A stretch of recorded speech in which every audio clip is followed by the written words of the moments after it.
হাড় ভাঙার পরে সেটি প্লাস্টার করলে বা অপারেশন করলে কি চিকিৎসাটা শেষ হয়ে যায় কিনা? আমাদের সবারই একটা কমন ধারণা আছে যে ঠিক আছে, হাড় ভেঙে গেছে, হয়তোবা প্লাস্টার বা অপারেশন দুটো তো যেকোনো একটা লাগবে। অথবা আমরা প্লাস্টার দিয়ে কিছুদিন রেখে দিলাম বা আমরা অপারেশন করলাম, তাহলে আমাদের হাড়টা জোড়া লেগে যাবে। এখানে বেশ কিছু কথা আছে যে হাড় জোড়া লাগলে কিন্তু আসলে ভাঙার চিকিৎসাটা সম্পন্ন হয় না। বিশেষ করে দেখা যায় যদি আমাদের কোনো জোড়ার আশেপাশে হাড় ভেঙে যায়, তাহলে কিন্তু হাড্ডির জোড়া লাগার পাশাপাশি আমাদের জয়েন্টের যে ফাংশন, জয়েন্টের যে মুভমেন্টটা, জয়েন্ট ভাঁজ করা, সোজা করা, জয়েন্ট এদিক ওদিক ঘোরানো, এটা কিন্তু একটা বড় বিষয়। দেখা গেল হাড় জোড়া লেগে গেল কিন্তু জয়েন্টের ফাংশনটা ফেরত আসলো না, জয়েন্টটা ঠিকমতো মুভ করা যাচ্ছে না, তাহলে কিন্তু আসলে হাড় জোড়া লাগলেও কিন্তু আপনার খুব একটা লাভ হবে না। যে জয়েন্টটা মুভ করে না সেই জয়েন্ট দিয়ে কোনো কাজ করতে পারবেন না। বিশেষ করে একটা জয়েন্টের কথা বলি, হাঁটুর জয়েন্ট। এটা ছাড়া যদি বলি এলবো জয়েন্ট, শোল্ডার জয়েন্ট, যে জয়েন্টগুলো আমাদের দৈনন্দিন কাজে খুব বেশি লাগে।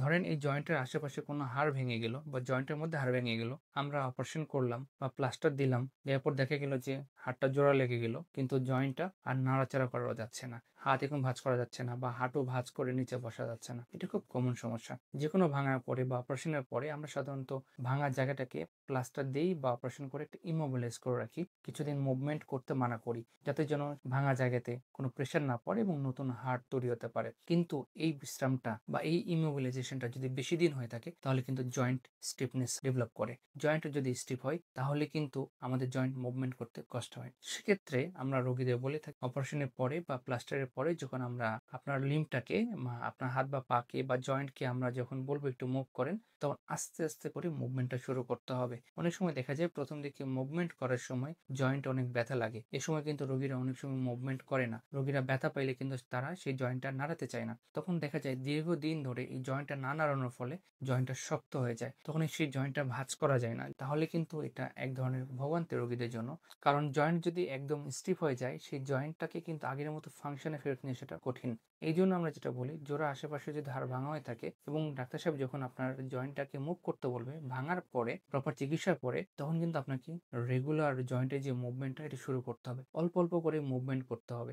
সময়ের সাথে সাথে সেই মুভমেন্টটা বাড়াতে হবে। প্রথম দিকে ব্যথা লাগবে কিন্তু সেই ব্যথাটা আপনাকে একটু সহ্য করতে হবে। এই ব্যথাটা যদি আপনি সহ্য করতে না পারেন, পরবর্তীতে কিন্তু আপনাকে অনেক বেশি কষ্টের সম্মুখীন হতে হবে। দেখা গেল যে আপনার হাঁটুর আশেপাশে হাড়টা ভাঙা ছিল, জোড়া লেগে গেছে। ডাক্তার আপনাকে বলল আপনি আস্তে আস্তে হাঁটু ভাঁজ করা শুরু করেন, কিন্তু আপনি প্রথম দিকে করলেন, ব্যথা পাচ্ছেন, আপনি কন্টিনিউ করলেন না। তখন কিন্তু জয়েন্টটা শক্ত হবে এবং দেখা যাবে এই জয়েন্টটা নিয়ে কিন্তু আপনি হাঁটু ভাঁজ করে বসতে পারবেন না। সুতরাং জয়েন্টের আশেপাশে যদি হাড় ভাঙা থাকে, তাহলে অবশ্যই ডাক্তারের চিকিৎসাটা কমপ্লিটলি করতে হবে, ডাক্তারের পরামর্শ মেনে চলতে হবে। প্রয়োজনে ডাক্তার সাহেব যেসব ব্যায়াম শিখিয়ে দেয় বা ফিজিওথেরাপি নিতে বলে, তাহলে কিন্তু সেটা আপনাদের নিতে হবে। ধন্যবাদ সবাইকে। সালাম আলাইকুম।